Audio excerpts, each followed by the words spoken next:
Hi guys, நம்ம Tamil memory ஆச்சு நோட்டிஸ்ஷிப்போட episode 133 தான் பார்க்க போகிறோம். வாங்க வீடியோக்குள்ள போயிடலாம்.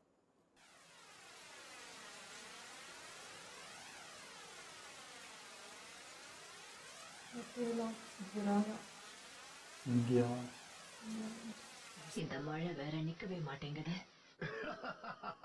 நான் ஜோக்கு தான் அடிச்சேன். இவ்வளவு சீரியஸ் ஆயிட்ட. நான் உண்மையிலேயே உனக்கு ரொம்ப கடமைப்பட்டிருக்கேன். அதே யோசனையில் இருக்குது எதுவும். கண்டிப்பா ஜிராயாவுக்கு ஒன்னும் ஆகிருக்காது. அவருக்கெல்லாம் ஒன்னும் நடக்க கூட. அவன் இங்க திரும்ப வரமாட்டான். அப்படிதான் நான் அவன் கிட்ட விட்டு வச்சேன். கிளவி என்னைக்குமே உங்கள மரியாதை வச்சுக்கிறேன். கிடையாது. ஆமாமா, அது உண்மைதான்.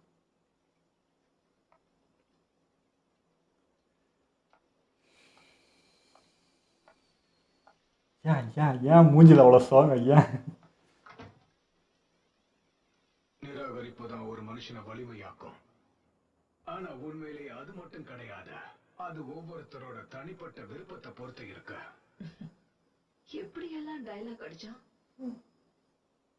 அவன் திரும்ப வந்த பிறகு நிச்சயமா ஏதாவது பண்ணி அவனை நான் டென்ஷன் ஆகிருவேன். இங்க எதுவும் பேக்கப் அனுப்ப மாட்டீங்களா?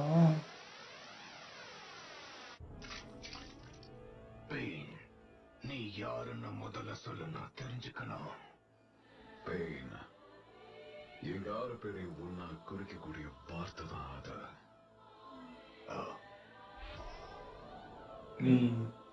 நீ வந்து இந்த முகம்.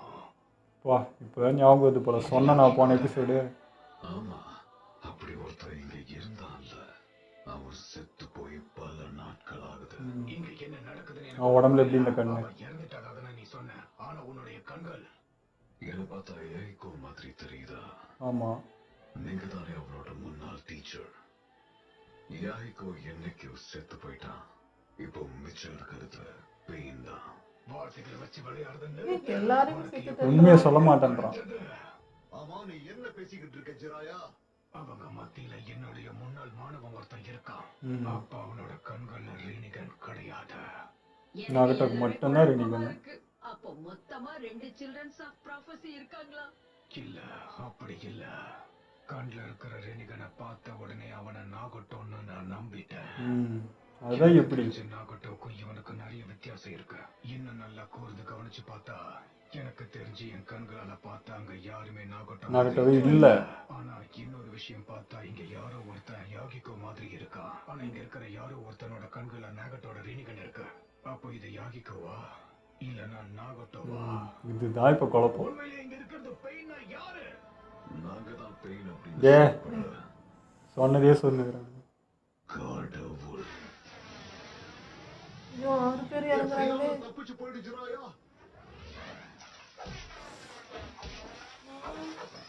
என்னது கடவுளா?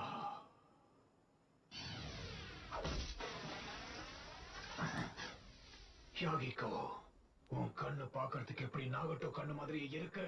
நான் அந்த உண்மையை சொன்னா கூட நிச்சயம் உங்களால என்ன ஜெயிக்க முடியாது.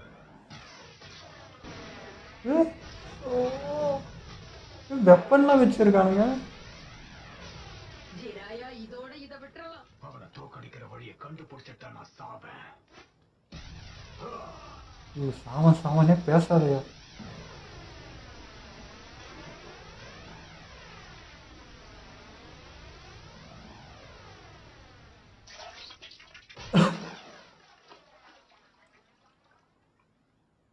அவரு எங்க இருக்காருன்னு தெரியல.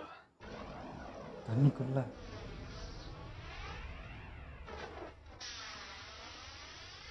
என்ஜின்ஸ் தடுப்பு சுவரா?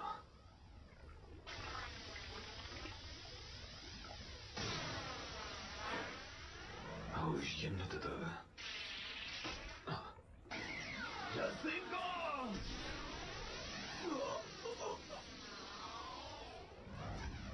இப்படிதான் இதுக்கு முன்னாடியும் பண்ணீங்க, ஒண்ணுமே அவங்கள திரும்ப வந்தானுங்க.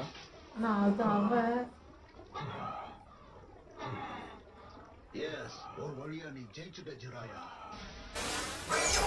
சொல்லலாம். இப்படியேதான் இது மட்டும்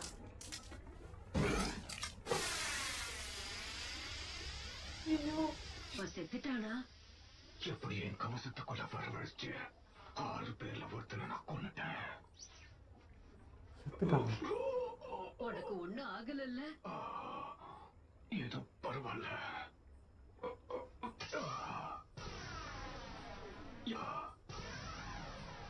என் உடம்புல இருக்கிற என் சக்கரவை கரைச்சி விட்டுட்டான்.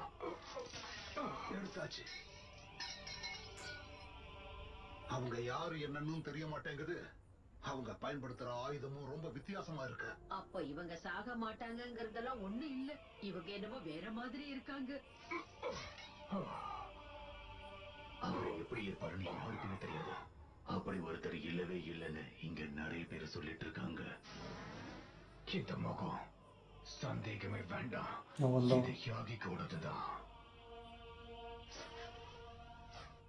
இருந்தாலும் நாகட்டோட ரெனிகன் அவங்கிட்ட தான் இருக்கு. ஏதாவது ஒரு காரணத்துக்காக நாகோட்டோ கிட்ட இருந்து யாகிக்கோ அதை எடுத்திருப்பானா? அப்படியே இருந்தாலும் மத்தவங்கள அவங்களோட கண்கள்ல ரெனிகனை வச்சிருக்காங்களே, நிஜமாவே எனக்கு ஒண்ணும் புரியவே இல்லை. அதுவும் இல்லாம அந்த வழி என்னன்னு நமக்கு புரிய வரும்போதுதான் மத்தவங்களை நினைச்சு நாம இறக்கப்படுவோம். அதுதான் மனித நேயம். அதுதான் நம்மள முழு மனுஷனாக்கும். நீங்க சொல்ற எதுவும் எனக்கு சரியா புரியல.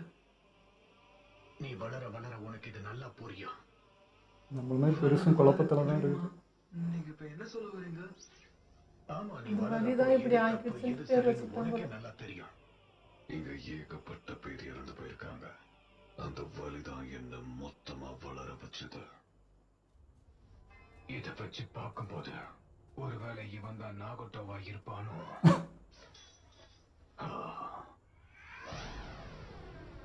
என்ன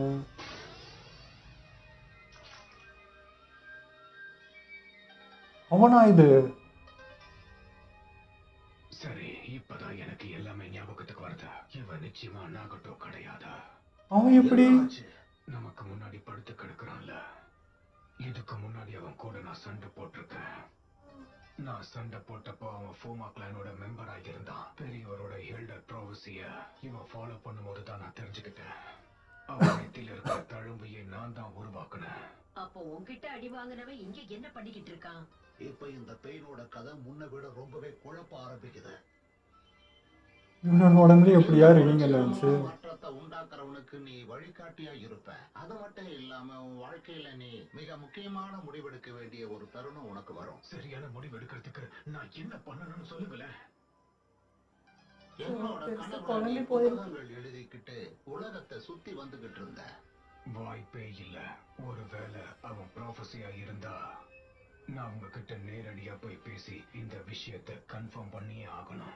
அதனால நீங்க 2 பேரும் தயவு செஞ்சு போங்க. என்னது? முடியாது. நீ மறுபடியும் வெளியே போனா அவங்க இந்த உன்னை நிலைமையில. கொல்லுவாங்க. அவங்க கிட்ட நிறைய கண்கள் இருக்கு. அதே மாதிரி அந்த பேரியர் டிராப்ல 2வது முறை அவங்க ஏமாற மாட்டாங்க. எனக்கு தெரிஞ்சு இந்த செகண்ட் வரைக்கும் உன்னை தேடி அவங்க இங்க வரல. அதனால வா, இப்பவே இப்படியே கிளம்பிடலாம். நான் வெளியே வந்தேன்னா நிச்சயமா அவங்க என்ன கொன்னுடுவாங்க. ஆனா நிச்சயமா அவனை பத்தின உண்மையை என்னால தெரிஞ்சுக்க முடியும். இந்த வாய்ப்பை நான் தவற விட்டேன்னா நிச்சயமா என் அளவுக்கு யாரையும் பெயினை நெருங்கவே முடியாது. இந்த வாய்ப்பை பயன்படுத்தி உண்மையை வெளியில கொண்டு வந்தாகணும். அது மட்டும் இல்லாம பெரியவர் சொன்ன மாதிரி சைல்டு ப்ராஃபஸியை கண்டுபிடிக்க வேண்டிய நேரமும் வந்துருச்சு. அது மட்டும் இல்லாம நாம இவ்வளவு நாள் சேகரிச்சு வச்சிருந்த தகவல், அதுக்கப்புறம் இந்த பெயினோட பாடி எல்லாத்தையும் எடுத்துட்டு போயிடுங்க. அதோட சொன்னாடை கிட்ட இந்த உதவியை உனக்கு பண்றதுக்கு மாவை அனுப்புனாலே போதும். ஆனா நீங்க வரும்போது சாப்பாடு தயாரா இருக்கும். நல்லது. நான் இங்க வேலையை முடிச்சுட்டு வரும்போது ஜிராயாவையும் சேர்த்து கூட்டு வரேன். புரியுதா? எங்க கிளம்புறாங்களா? சொல்றதும் உங்க கரெக்ட் உதவிக்கு தான். ரொம்பவே நன்றி.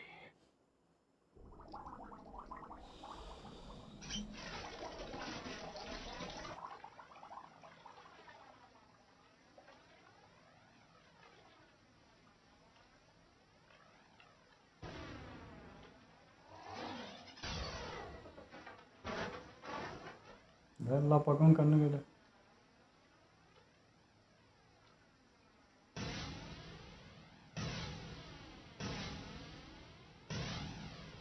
இது என்னன்றது கண்டுபிடிக்கணும்னாலும் கஷ்டம். எதிர்பார்த்தேன்.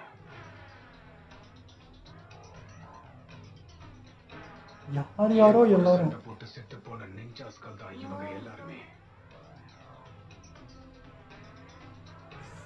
அப்போ அந்த உடம்பு எடுத்து யூஸ் பண்ணியிருக்கானுங்க. ஏன் குறிப்பிட்டு இவங்க எல்லாரையும் சூஸ் பண்ணியிருக்கான்? அவ்வளவுதான். இப்போ பெயின் யாருன்ற விஷயத்தை நான் கண்டுபிடிச்சிட்டேன்.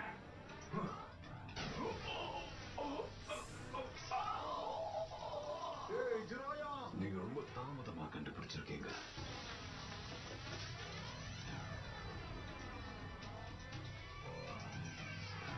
ஏய் பெயினோட உண்மையான அடையாளத்தை நான் பெரியவர்கிட்ட தெரியப்படுத்தணும். கொஞ்சம் பொறுத்துக்க ஜிராயா. இது நல்லது இல்ல. என் தொண்டையில் அடிபட்டதுனால பேச முடியல. அடடா, இப்படியே போச்சுன்னா கண்டிப்பா நான் மொத்தமா மயங்கி விழுந்துடுவேன். ஒருவேளை நான் சாக போறேன்னா என்ன? கண்ணை மூடாயா? நான் முழுசா தோத்துட்டேனா?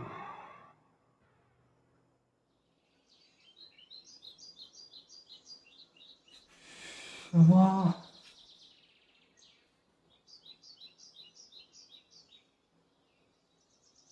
நிஞ்ச உலகத்துல நீங்க எப்படி வாழ்ந்தாலும் சரி, ஆனா ஒரு வீரனா சாகணும்.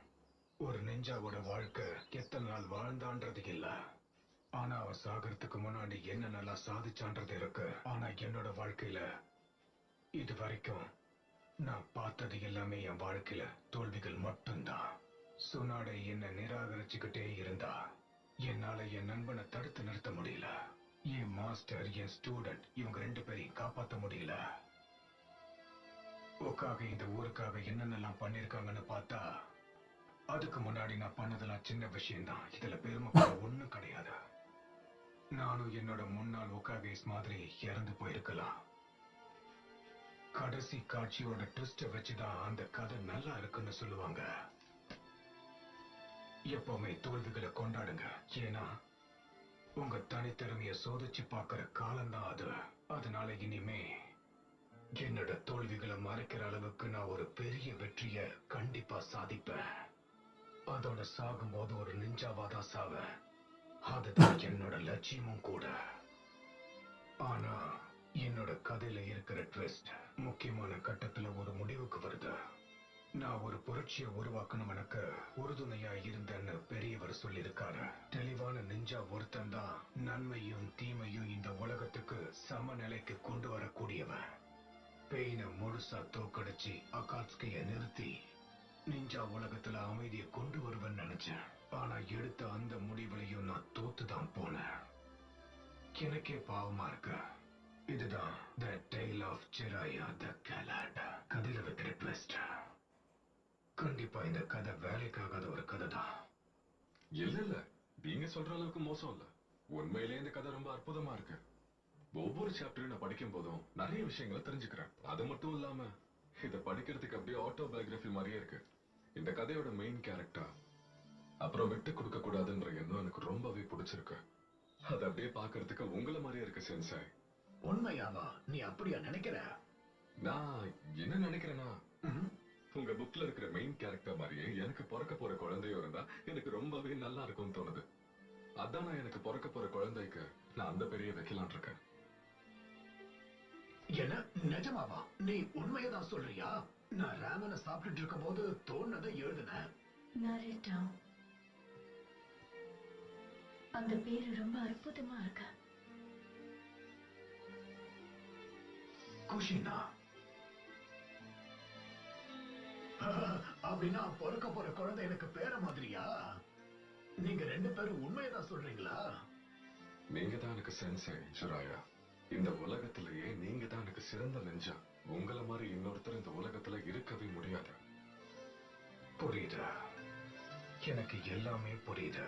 அந்த பையனுக்கு நான் எல்லாத்தையும் கொடுத்திருக்கேன். எனக்காவது ஒரு நாள் நானும் ஹோக்காகே ஆவேன். அப்ப நீங்க என்ன தலை நிமிர்ந்து பாப்பீங்க. என் பேரு நருட்டோ உசுமாக்கி. இது ஞாபகம் இருக்கட்டும். நான் கொடுத்த வாக்க நிச்சயமா காப்பாத்துவேன். அதுதான் என் நிஞ்சா வழிமுறை. நருட்டோ அந்த கதையில வர முக்கியமான கதாபாத்திரமா தான் இருக்க. மினாட்டோ, குஷினா இவங்களோட ஆசை கனவு எல்லாமே உனக்குள்ள விதைக்கப்பட்டிருக்க. அப்படி இருக்கும்போது நீங்க தான் எனக்கு சென்சே ஜுராயா. இந்த உலகத்திலேயே நீங்க தான் எனக்கு சிறந்த நெஞ்சா. உங்களை மாதிரி இன்னொருத்தர் இந்த உலகத்துல இருக்கவே முடியாது. எல்லா பிரச்சனைகள்லயும் தைரியமா எந்திரிச்சு நிக்கிறவன் தான் நெஞ்சா. உனக்கு நான் ஒரு முக்கியமான விஷயத்த சொல்றேன். ஒருத்தன் எப்ப தெரியுமா திறமையான நெஞ்சா ஆவான் தெரியுமா? அவன் கத்து வச்சிருக்கிற ஜுட்சுவால மட்டும் கிடையாது, எல்லாத்தையுமே தாண்டி கொஞ்சம் கூட விட்டு கொடுக்கவே முடியாதுன்ற தைரியம். எப்பவுமே உன்னோட வாக்க மீற முடியாத, முக்கியமா உன் குறிக்கோள்ல இருந்து பின்வாங்கிடாத நருட்டோ. ஏன்னா இதுதான் உன்னோட பழக்கம். அதோட உன்னோட வழிகாட்டின்ற முறையில இதுக்கப்புறமும் நான் பேச விரும்பல. ஒரு குரு எப்படிப்பட்டவரோ அதே போலதான் தன்னோட மாணவனும் வளருவான்னு சொல்லுவாங்க. அத நிஜம்னு நீ நிரூபிச்சிடுவல்ல நருட்டோ. இவன் எழுந்து நிக்கிறதுக்கு இவனோட மன வலிமை உதவுது. ஜிராயா, எழுந்துரு. நிச்சயமா இந்நேரத்துக்கு அவரோட இதயமே நின்று இருக்கணுமே.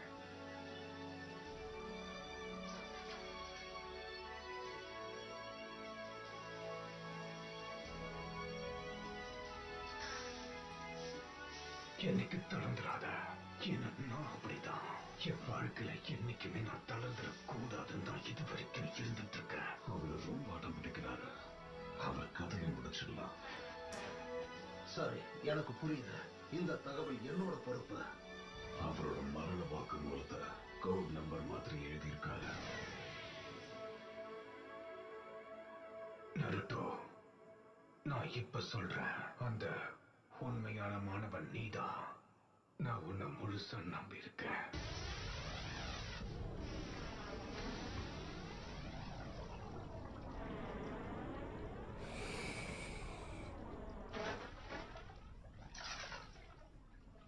அந்த தவளை அது தப்பிச்சு போயிடுச்சு.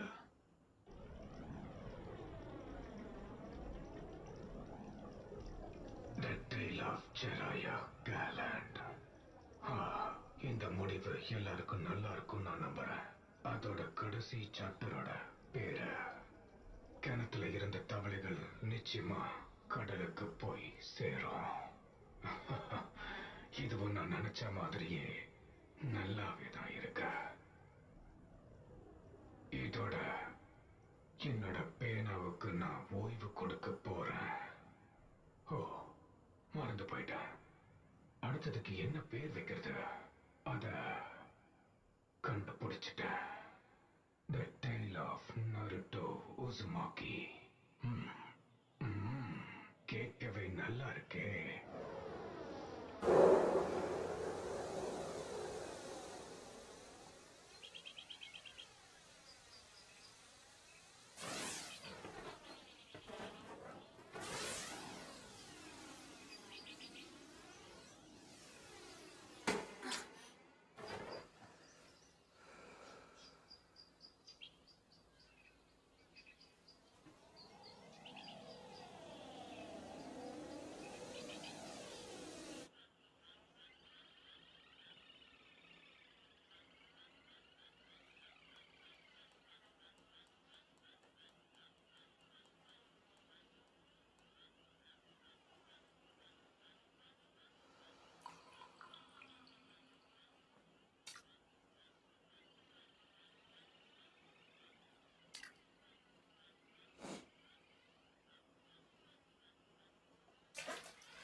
எங்களுக்கு என்ன பேசுறதுன்னே தெரியலைங்க. எங்களுக்கு வந்து எனக்கு எமோஷனை விட கோவம் தான் எனக்கு வந்து அதிகமாச்சு. ஏன்னா பெருசு மேலே நான் அவ்வளோ நம்பிக்கை வச்சுருந்தது, அந்த நம்பிக்கை ஏமாற்றிட்டியா அப்படின்ற மாதிரி ஆயிடுச்சு. அது தெரியலைங்க, அது பேசினா எமோஷ்னலாக ஆகும். நானும் வந்து அழக்கூடாது அப்படின்ட்டுக்கிறேன். அது என்ன ரொம்ப இது பண்ணிடுச்சு, ஏமாற்றிட்டேனே அப்படின்ற மாதிரி ஆயிடுச்சு. இல்லை, கடைசி நிமிஷத்தில் கூட வந்து நருட்டோ தான் ஒரு யோசிச்சாரு. அப்போ கூட வந்து வில்லேஜுக்கு என்ன பண்ணலாம் அப்படின்னு அப்போ கூட நோட்டு மாதிரி தவளை இதுலேருந்து எழுதி தான் அது அனுப்பியிருந்தாரா, அதெல்லாம் கொஞ்சம் ஒரு மாதிரி ஆயிடுச்சு. இது இவராலேயே முடியலன்னா இப்போ எழுதி அனுப்பிச்சு யார் என்ன பண்ண போறான்னு எனக்கு இல்லை, தெரியல அப்போ கூட சத்தியமா. வந்து ஆகாஷிக்கில் இப்படி ஒருத்தர் இருக்காங்க, இவ்வளோ பவர்ஃபுல், அந்த டீட்டெயிலை சொல்லணும்னு அவர் முடிவு பண்ணார் பாருங்க. அப்பயும் அதான் சொன்னார், இது தெரிஞ்சாகணும், இது தெரியப்படுத்தணும் அப்படின்னு சொல்லிட்டு தான் அந்த இறப்பு கூட ஒரு ஆச்சு. அதுவும் இல்லாமல் அவர் சொன்னார் பாருங்க, இவங்களை காப்பாற்ற முடியல, அவரை நாங்கள் விட்டுட்டேன் அப்படின்னு நிறைய இழப்பெல்லாம் சொல்லிட்டு, அது வந்து அதுதான் ரியல் வலி. பெயின் ஒருத்தர் சொல்லுங்கிறாங்க பாருங்க, இந்த வலி இதனால இப்படி ஆயிட்டா அது இப்படி. இவங்கெல்லாம் இந்த வலியை பார்த்துட்டும் அதுக்கு மாறாமல் அது திரும்ப நடக்கக்கூடாதுன்னு ஸ்டாண்டர்டாக நிற்கிறாங்கல்ல, இதுதான் கரெக்ட், இப்படி தான் இருக்கணுமே தவிர எனக்கு வலி கொடுத்துட்டாங்க நான் இழப்பு பார்த்துட்டேன்னு சொல்லிட்டு ஒரு முட்டாள்தனமாக ஒன்று பண்ணிட்டு இருக்காங்க. அது கிடையாது. உன்னை விட ரியல் வலின்னு பார்த்தா இதாக தான் இருக்கும். இது எனக்கு பார்க்கறதுக்கு ககாஷ் இது மாதிரி தான் இருந்துச்சு. அவரும் அதே தான். அப்பாவை இழந்தார், குரு இழந்தார், நண்பனை இழந்தார். இப்போ இவர் பார்த்தா இவருக்கு அதை விட இழப்பு அதிகம். பட் இவங்கெல்லாம் பார்த்தீங்கன்னா அப்பயும் மாறல, மனசு மாறல, உறுதியாக நிற்கிறாங்க. இதுதான் உறுதி. இப்போ நம்ம நினைக்கிறது வந்து உடம்பளவில் உறுதியாக அதெல்லாம் நினைக்கிறோம். பட் மனதளவில் நம்ம வந்து என்ன நடந்தாலும் நம்மளாவே இருக்கோம்ல, அதுதான் பெரிய உறுதியாக. அதுதான் நான் பவராகவே நினைப்பேன். நம்ம ஸ்ட்ராங்காக இருக்கோம் அப்படின்னா எதிரானா நம்ம மனதளவில் எவ்வளோ ஸ்ட்ராங்காக இருக்கோன்றது காட்டுறது தான். எனக்கு இதெல்லாம் பார்க்குறப்போ எனக்கு யுரேகா சேசர் கூட ஞாபகம் வருவார். அவர் தான் இப்போ என்ன சொல்கிறது, மோஸ்ட்டாக பார்த்தீங்கன்னா நருட்டோவை வெறுத்து இருக்கணும், ஒதுக்கி இருக்கணும் அவர் தான். ஏன்னா அந்த நரி தான் அவங்க அப்பா அம்மாவே கொன்று இருக்குன்றப்போ, ஆனால் அது அவனுக்குள்ளே தான் இருக்குன்னு தெரிஞ்சுமே அவரை வளர்த்தாரு, பாசத்தை காட்டினாரு. ஒரு துளி கூட அந்த வருத்தத்தை நருட்டோகிட்ட காட்டினதே கிடையாது. அப்போ அவர்லாம் என்ன ஜோக்கரா? எவ்வளோ வழியை வச்சுக்கிட்டோம் அவனை எதிரியாக பார்க்காம வளர்த்தாரு. இவங்களாம் அதே தான். எவ்வளோ நடந்தால் அந்த வில்லேஜுக்கு எதிராக திரும்பலை. அப்போ இவங்கெல்லாம் யார்? அதனால தான் இவங்களை ஹீரோஸுன்றோம், இவங்களை வில்லன்ஸுன்றோம். ஜிராயா வந்து ஃபஸ்ட்டில் தப்பான ஒரு ஸ்டூடெண்ட்டை உருவாக்கி நிறைய சொல்லி கொடுத்துட்டாரு. ஆனால் இறக்கும் போது கரெக்டான ஸ்டூடெண்ட் நீ தாண்டா அப்படின்னு அப்போ தான் ஒரு ஃபீலே பண்ணுறாரு. ஆனால் அதை அனுபவிக்க முடியல. அது இறக்கும் போது தான் அது உணராருன்னும் போது அது இன்னும் கொஞ்சம் கஷ்டமாக இருந்தது. என்னால் ஒருத்தனை இப்படி க்ரியேட் பண்ணுற மாதிரி ஆயிடுச்சு, நானே அதுக்கு இதாக ஆகிட்டேனேன்ற வருத்தம் கண்டிப்பாக அவருக்குள்ளே இருந்திருக்கும். அதனால தான் நரோட்டோ தான் அதுன்னு அவர் ரியலைஸ் பண்ணி அதை சொல்கிற விதமாக இருக்குது. இது கூட நம்ம 4th வகையை அப்பயே கணிச்சிட்டாருன்ற மாதிரி தான் எனக்கு இருந்துச்சு. அந்த கதையை படிக்கும் போதே என் பையனாக இருக்கணும்னு ஆசைப்பட்டார், அந்த பேரே வச்சார். கரெக்டாக இது அவன் கையில் தான் இப்போ வந்து நிற்குது.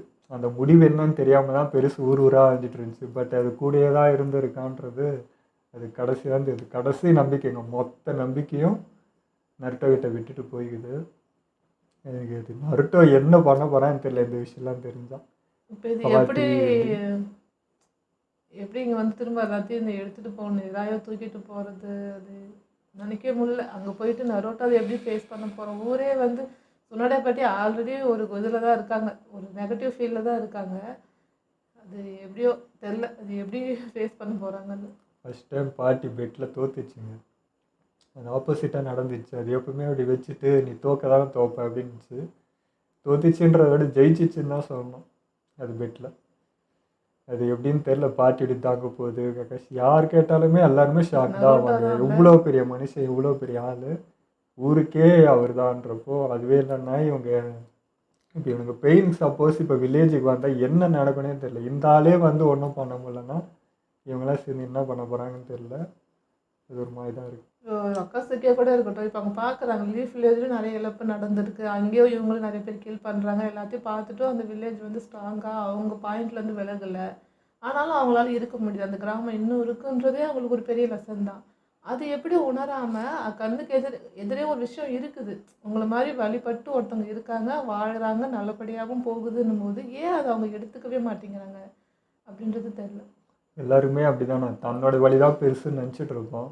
நம்மளை விட பெரிய வழிலாம் அனுபவிச்சுட்டு அவன்லாம் வந்து நடமாடிட்டு இருப்பான். நமக்கு தெரியாது, நம்ம தான் உலகத்திலே ஏதோ பெரிய வழியில் இருக்கிற மாதிரி நம்ம நினச்சின்னு இருப்போம்.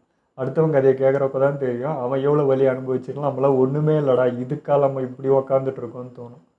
அந்த மாதிரி தான் இருந்துச்சு இது. இன்னொன்று அந்த கண்ணு விஷயம் அதெல்லாம் வந்து இப்போ நகுட்டோ உயிரோடு இருக்கானா, இல்லை அங்கே வச்சிருக்கிறது நகுட்டோவாக இருக்குமா, இல்லை நகுட்டோ செத்துட்டு அதுலேருந்து எடுத்துக்கிட்டு இத்தனை பேரை கிரியேட் பண்ணியிருக்காங்களான்னு ஒன்றுமே புரியல. அது போன எபிசோட்லேயே அந்த டவுட்டு சொன்னேன், இது எப்படியா பெருசுங்க இந்த டவுட்டு வராமல் இருந்துச்சுன்னா அதுக்கு இப்போ தான் அது தோணுது. இது அந்த உருவம் ஆச்சு இவங்ககிட்ட அப்படின்ட்டு. அப்படியே இப்போது ஒரு உருவமாக பார்க்குறப்போ எல்லாருமே பெருசு கையில் அன்றைக்கி மீட் பண்ண எல்லாரும் தான். இது போகிற வழியில் யார் யாரெல்லாம் சந்திச்சிச்சோ ஃபைட் நடந்துச்சோ அவங்கள கரெக்டாக தேர்ந்தெடுத்து இந்த மாதிரி பண்ணி வச்சுருக்காங்க. அது ஏன்றது போல, அதுக்கான காரணம் என்னன்றது தெரியல. மேபி அதை தான் வந்து பெருசு கடைசியாக கண்டுபிடிச்சிச்சுன்னு நினைக்கிறேன். இது என்னென்னு கண்டுபிடிக்கணும். நான் இங்கேருந்து போயிட்டேன்னா என்னை தவிர யாரும் இவ்வளோ கிட்ட நெருங்க முடியாது. ஸோ நான் அது கண்டே பிடிச்சி ஆனால் அது பிடிவாதமாக நின்றுச்சு. அதேமாதிரி கண்டுபிடிச்சிச்சின்னு நினைக்கிறேன். அதை தான் ஏதோ கோடாக அமுச்சிருக்கும்னு நான் நினைக்கிறேன். அது என்ன விஷயம்னு தெரியல. மேபி இது ஹெல்ப் பண்ணலாம். சின்ன வயசுலேயே வந்து அந்த பையன்கிட்ட அவன் பெருசு பேசுவார்ல, அப்போ கூட வந்து வலி தான் ஒன்று மாற்றும் அப்படி இப்படின்னு சொல்லும்போது அந்த பையன் புரியலன்னு சொல்லுவான்ல.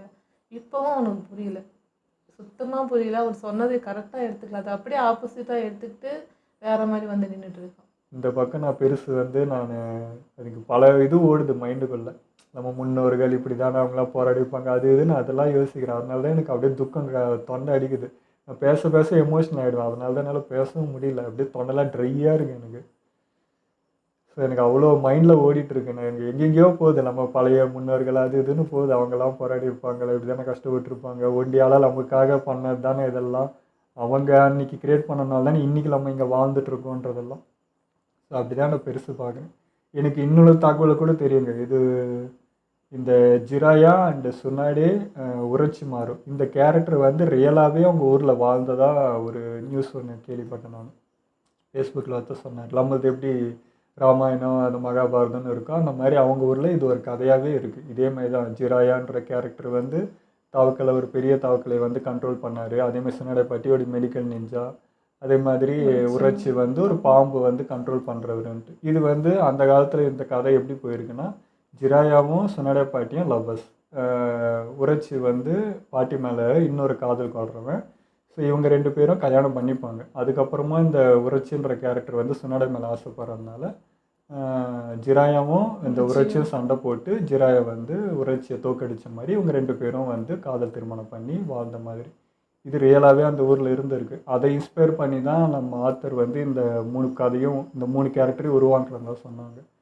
ஸோ இது மாதிரி ரியலாகவே வாழ்ந்துருப்பாங்களே அந்த டைம்லன்றதெல்லாம் போகுது. எல்லாருமே முன்னோர்கள் தானே. இதில் நம்ம கதையாக பார்க்குற ஒரு அனிமையாக பார்த்தாலும் முன்னோர்கள் இப்படி தானே நம்மளுக்காக போராடி ஒன்று நம்மளுக்காக செதுக்கி வச்சுட்டு போயிருப்பாங்க. ஸோ அதெல்லாம் மைண்டில் ஓடிட்டு இருந்துச்சு. ஆக மொத்தம் இது எல்லா போராட்டமும் எதுக்காக? உலகம் அமைதியாக இருக்கணும், எல்லாம் ஒற்றுமையாக இருக்கணும், வாழணுன்றதுக்கு தான். பட் நம்ம அது புரிஞ்சிக்காமல் இப்போயே அப்படி தான் நடந்துகிட்ருக்கு. ஓரளவுக்கு பரவாயில்ல தான் முன்னத்துக்கு. பட் இப்போயும் அங்கங்கே இருக்குல்ல, நம்ம நிறைய விதத்தில் பிரிஞ்சுருக்கோம். பட் நம்ம முன்னோர்கள் நம்ம எல்லாருக்காக தான் போராடுறாங்க. இப்போ கூட நம்ம ஆர்மிஸ் எல்லாருமே என்ன வேறன்றதுக்காக போராடுறாங்க, எல்லாரும் இருக்கணும் தான் போராடுறாங்க. ஸோ இதெல்லாம் பார்க்குறப்ப எங்களுக்கு அவங்க ஞாபகம் தான் வருது. ஆனால் எனக்கு கமெண்ட்டு முன்ன கிளாசிக்கில் அப்போவெல்லாம் பண்ணும்போது கூட வந்து நெகட்டிவ் கேரக்டருக்கு வந்து நிறைய பேர் சப்போர்ட் பண்ணுவாங்க, ஃபேன்ஸாக இருப்பாங்க. அது ஆக்டிங்காக இருந்தால் சந்தோஷம் தான். பட் அந்த கேரக்டரே வந்து சில பேர் எடுத்துப்பாங்க. அதையே வந்து ஒரு இதை எடுத்துகிட்டு நானும் அப்படி தான், எனக்கும் நெகட்டிவ்லாம் இருக்குன்னு, ஸோ நானும் அப்படி தான்னு அதை சில பேர் வந்து அக்செப்ட் பண்ணி இருந்துருவாங்களோன்னு பயம் வரும். அது தப்புன்றது தான் இந்த இடத்துல சொல்கிறதுக்கு தான் டைரக்டர் இது பண்ணுறாரே தவிர, அதையே வந்து ஒரு மாடலாக அதே வந்து ஆமாம் நானும் கஷ்டப்பட்டுருக்கேன், அப்போ நான் இப்படி இருக்கிறதும் தப்பு இல்லையேன்னு ஒரு தாட் வந்துடக்கூடாது. அது வந்து எனக்கு தோணும். நிறைய பேர் கமெண்ட் பண்ணும்போது கொஞ்சம் பயமாக இருக்கும். இது தப்பாக புரிஞ்சுப்பாங்களோ, வேறு மாதிரி எடுத்துப்பாங்களோ, இது சரியில்லைன்னு எடுத்துக்கணுமே, இது எப்படி எடுத்துக்கிறாங்கன்னு தெரியலன்றதுலாம் தோணும்.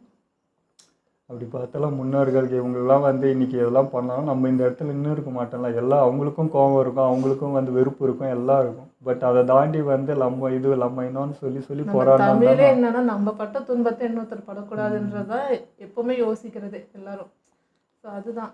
ஸோ இந்த அமைதி திரும்பணும், இவன் சொல்கிற மாதிரி உலகம் அமைதியாகணும் அப்படின்னா அது நம்ம கையில் தான் இருக்குது. அதை அழிச்சிக்கிறதுல எந்த அமைதியும் இல்லை. அது திரும்ப திரும்ப திரும்ப நடந்துகிட்டே தான் இருக்கும்.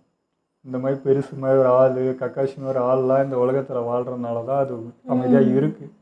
இல்லைன்னு வச்சுக்கோங்க, எல்லாரும் இந்த மாதிரி ஏட்ரஸ் ஆகணும். இப்போ நருட்டோ மாதிரி ஆள்லாம் ஏற்றாயிருந்தா என்ன இருப்பான்? அது இருக்குல்ல. நம்ம ஹேட்ரஸ் தான் நெகட்டிவாக மாறுறது தான் இங்கே பிரச்சனையாகவும் நிறைய பேருக்கு போய் இதாக தப்பாக போய் சேருது. அதனால அது க்ரியேட் ஆகிட்டே போகுது. நல்லது இருந்தால் தானே அது குறையும். அதான் சொன்னேன், வலி இல்லாத மனுஷன் இல்லைங்க. வலி எல்லாருக்குள்ளேயும் இருக்குது. உங்கள்கிட்டயும் இருக்கும், எங்கிட்டையும் இருக்கும், எல்லார்ட்டையுமே வலி இருக்கும். அதை தாண்டி இங்கே வாழ்கிறது தான். அதையும் நம்ம கடந்து திரும்ப நம்ம அப்படியே நிற்கிறோம் பார்த்தீங்களா, அதுதான் ஸ்ட்ராங். அதுதான் இந்த கதை சொல்ல வரதா நான் எடுத்துக்கிறேன். அந்த வலிக்கு வந்து நம்ம அடிமையாகிடக்கூடாது. அந்த வலியை வந்து ஒரு இதாக எடுத்துகிட்டு நான் பாரு இப்படி அப்படின்றத விட அதையும் ஃபேஸ் பண்ணி நிற்கிறோம்ல, அதுதான் மனதைரியம் அதிகமாக வேணும். எவ்வளோ சுச்சுவேஷன் வந்தாலும் நான் இடத்துலேருந்து தவறாமல் நானாக இருக்கேன் அப்படிங்கிறது தான். ஆனால் இதுக்கு மேலே பெருசாக மிஸ் பண்ணுவோம். இனிமேல் அது வந்தாலே நம்மளை வந்து கலகலமாக எவ்வளோ சீரியஸான சுச்சுவேஷன்லாம் வந்து அதை அசால்ட்டாக ஹேண்டில் பண்ணிட்டு நம்மளை சிரிக்க வச்சுட்டு போயிடும். அந்த மாதிரி வராரு. எந்த பிரச்சனையும் பாட்டி குழம்புறப்பையும் அவங்க குழம்புறப்பையும் அது வந்து ஜாலியாக. இப்போ கூட பார்த்தீங்கன்னா இந்த இடத்துல வந்து அது ரொம்ப சீரியஸாக இல்லை, கடைசி மட்டும்தான். ஆமாம், ரொம்ப ஒரு குழந்தைத்தனமான கேரக்டர் தான் சிராஜா. பேர் தான் பெருசு, பட் அது செய்கை வரைக்கும் அப்படி இருந்ததே இல்லை எனக்கு. இப்போ ஞாபகம் வருது அந்த நரோட்டோவும் சிராயாவும் அந்த மரத்துக்கு அடியில் உட்காந்தாங்க பாருங்க, அதுதான் ஞாபகம் வருது. ஸோ அப்படியெல்லாம் ஒரு பாண்டிங் க்ரியேட் பண்ணி ஒரு ஹாப்பியாக வில்லேஜில் இருந்த ஒரு ஆள், எதுக்கும் டென்ஷன் ஆகாமல் எல்லாரையும் அரவணைக்கிற ஒரு ஆளுக்கு இந்த மாதிரி நிலைமையான்றது எனக்கு இப்போ பயமே. இப்போ நருட்டோவுக்கு தெரிஞ்சா அவன் என்ன ஆவான்றது எனக்கு தெரியலைங்க. அவன் ஃபுல்லாக பரிசு தான் வந்து பெருசாக பார்த்தாள். ஸோ இப்போ அவனை பார்த்தா எனக்கு பயமாகுது, அவன் என்ன ரியாக்ட் பண்ண போகிறான்ட்டு.